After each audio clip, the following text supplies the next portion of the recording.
Please listen carefully.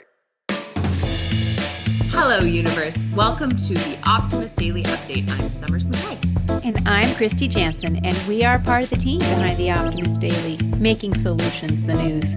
We bring you reader-funded solutions news every day in order to change the tenor of news media, social media, and the direction of your day to help you get focused on solutions. 7 days a week, we publish positive news stories written by award-winning journalists and delivered online to your inbox and through our social channels. And also, we are sharing these solutions in a commute-worthy, walk-worthy, home office-worthy podcast. Today is Hump Day, Wednesday, the 25th of August, 2021. Hello, Kristy. How are you this happy Hump Day? I'm feeling pretty happy. I'm actually feeling pretty good. I was sort of getting into the Gretchen Rubin Happiness Project wormhole yesterday. So I kind of was exploring that, and I was really enjoying some of her writings and some of her podcasting. Yeah, that may have been the first podcast I ever listened to. In fact, I think it was the first podcast that I ever listened to. And way back when it was first released, I think I really anchored to the idea of committing to happiness, right? And making a strategic choice on a daily basis. And then also like understanding happiness.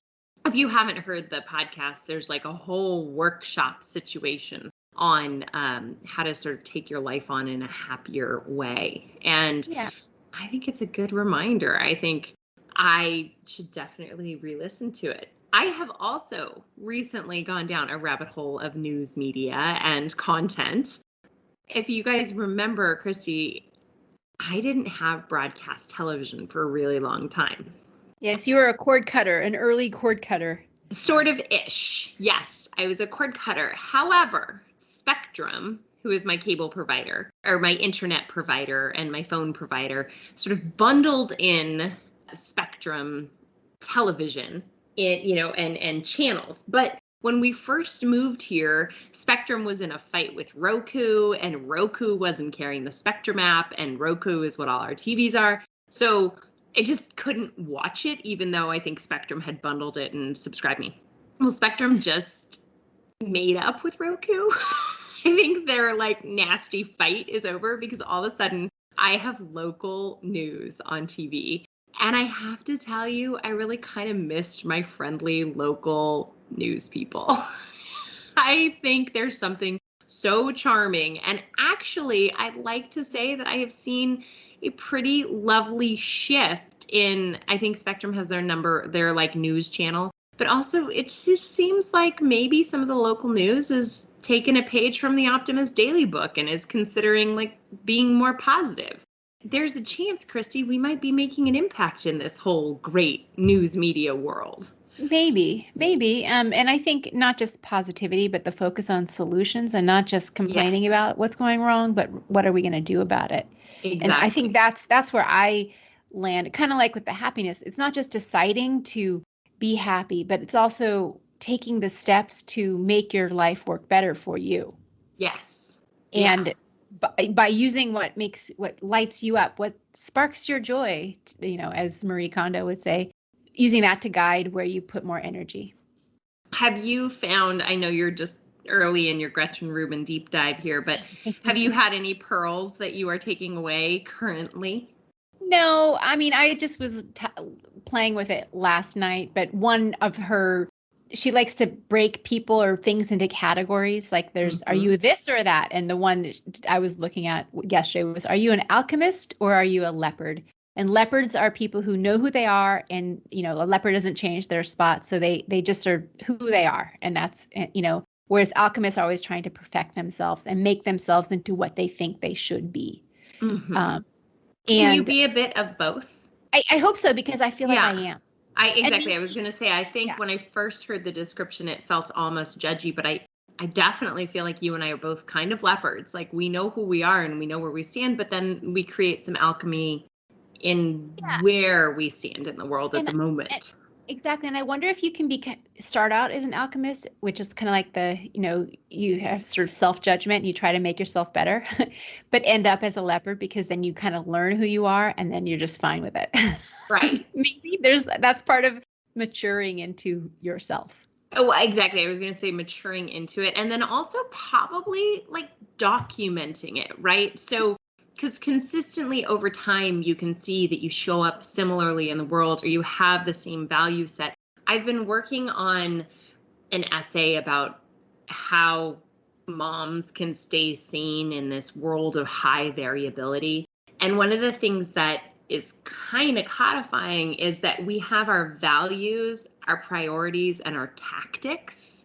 And if you can set comfortably into your values, the world might dictate different priorities at the moment. And certainly the world dictates different tactics, right? Whether it's you're teaching at home or you're teaching, your kids are going to school or wherever, but if you can anchor back to your values and document them, or as we say at the Optimist Daily Journal, because we're big fans of that. Sure. It's about being guided by your core principles or your core values. And then life becomes much simpler if you're driven from the inside out. Yeah. Even in the shifting environment around you. So speaking of driving. I was going to say, I think stuff. You gave yourself a great runway there. Yeah. So I know we don't have a lot of time for today's podcast because we've got a gazillion other things to do, but let's just quickly jump into our stories. My article that I wanted to highlight, the headline reads, "This device combines solar and human energy to generate electricity." And I just love this solution. I just love it, love it, love it. I want to get one. It talks about a device which is called My Sun, lowercase my, capital SUN. I'm not sure if that's an acronym for something, but it's created by a firm called WZMH Architects. It's a microgrid box, basically, that acts like a personal green energy producing machine, and it is run on a stationary bike connected to solar panels and an inverter to grab the energy, because an average person creates between 100 and 150 watts of power while they ride a stationary bike if they're exercising. And usually that energy just goes into nothing. It's just you burn off those calories, you burn off that energy, and you get the benefit of stronger muscles and your heart pumping a little bit more. But other than that, it's just effort, right? Just wasted effort. But what if you could collect that energy and use that to generate some green electricity that can then power all the lights in your room? I love it. And that's what this device is designed to do. And when it's connected to a couple of solar panels and you add the power of that stationary movement bike, you can end up generating enough power in a house to take care of lighting, provided it's LED, mobile devices, heating systems, air conditioning units, and more, depending on how much energy you put out, right? But it's a plug and play system, and I just love it. That exercise energy gets stored into batteries, which are integrated within the device and can then feed back into your DC power grid that runs your home. Or it could be, it's so small that it could be installed into a wall of an apartment, and then there's power for individual units. I just love this one. I have to get more into when is it going to be available on the market, because I don't think it's actually available on the market at this point. but clearly I'm excited by the idea that I could have a purpose for exercising. For me, sitting on a bike. I know you I don't know if you have the Peloton you want. I have friends who have. No, we ended up not getting it, but I do love spin. I just have to say, spin. I get the idea of going and exercising just because it's good for me is just not enough of a motivation. Yes. I walk a lot because I walk my dog, not because I want to get some exercise, even though I feel so much better from doing it. But I need to have another goal besides getting 30 minutes a day of exercise. Right. But if in addition to those 30 minutes, I got to store that energy and then use it to run my blender. Amelia was telling us she went to a gym where the exercise bike's connected to a blender, so you can make your own smoothie. Make your own smoothie, exactly. Anyway, Well, I just love this. I love this solution. I think this is a super fun solution, and I'm sure there are many people like you for whom it would encourage increased amounts of exercise. It's like a win-win-win as far as I'm Exactly. concerned. Now, How about you? speaking about What do you want to talk about? encouraging new and different behavior, my Yeah. headline reads, Texas A&M launches Center for Insect Farming Research. I live in the area near Texas A&M. I know that it is a fantastic school. They have an unbelievable ag program. They're called the Aggies. They have a great veterinarian program. Our vet is a Texas A&M grad. So I'm a fan of the school, and I know they do a lot for the community. I also know they do a lot for advancing the industry of agriculture, and ensuring that we create some circularity around it. This particular solution talks kind of about eating crickets for breakfast, and that may sound unconventional, but it could potentially provide protein-rich food to the millions currently lacking it. Texas A&M AgriLife Research has been awarded a $2.2 million grant that is funding the creation of the Center for Environmental Sustainability through Insect Farming. They are collaborating with a number of universities, including Mississippi State, Indiana, Purdue, Indianapolis, and 34 industrial partners, because research plus industrial partners can equal product in the market. Now, the UN does estimate that traditional ag will fall 40% short of the world's food supply needs. Insects are sustainable and practical as a way of providing healthy food for an ever-growing population. The head of the Department of Entomology, Jeff Tomberlin, says insect farming is a relatively new concept throughout the US, but the significance of its potential is widely recognized throughout the world. All the tenets for creating a circular economy that adds efficiency to agriculture, reduces pollution and waste, and improves producer and consumer choice are at the core of this center's mission. So I love birds, bees, and bugs, and I am gonna just be ready to start eating some bugs.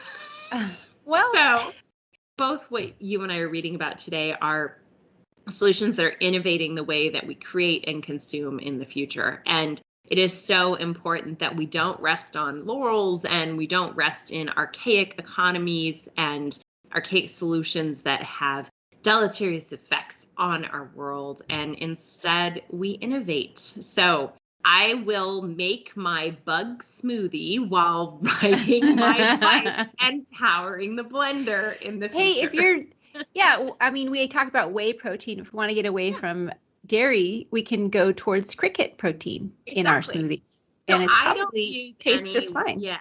I don't use any dairy protein. I actually am currently using pea protein, which in the protein shakes that I do, it's a little high in sugar. I think the insects might be lower in sugar. So, I'm going to be open. Kristy, what else is on the Optimist Daily today? Well, other stories on today's headlines. There are 3 evidence-based reasons that forgiveness is good for your health. I think there's plenty, but it's nice to know there's at least 3 evidence-based good reasons for forgiving. Probably should read that. Yes. You can celebrate National Park Service's birthday with free admissions. Rediscovering an endangered Hawaiian bird brings hope for its population. Scotland's going to provide free bikes to children in need. What else, Summers? Hopefully it's not for the purpose of powering Scotland's grid. Why not? Well, Scotland's actually really advanced when it comes to renewable energy. And True. I think, riding bikes is definitely renewable. Exactly. Automated aircraft towing tech aims to save fuel and cut emissions. Free education, take Congolese kids out of mines and into the classroom. 5 tips for being the best dad ever, even after separation or divorce. Divorce is so hard on families, and I think it's so important to know how to continue to parent in a new version of your family. And last but not least, policy choices tied to lower poverty rates in 2021. Get a list there and learn about all the ways we have impacted poverty this year. Thanks everybody for listening to the Optimist Daily Update. As always, we will continue to share positive solution-based stories with ideas on how you can participate in this changing world and ensure it is changed for good. Help us ensure it is changed for the good by becoming an emissary on optimistdaily.com. Be part of the solution, changing consciousness and addressing our world's biggest challenges with a problem-solving mindset, supporting reader-funded journalism for as little as $5 a month. Thanks, everybody. Have a great rest of your Wednesday, and we'll see you tomorrow.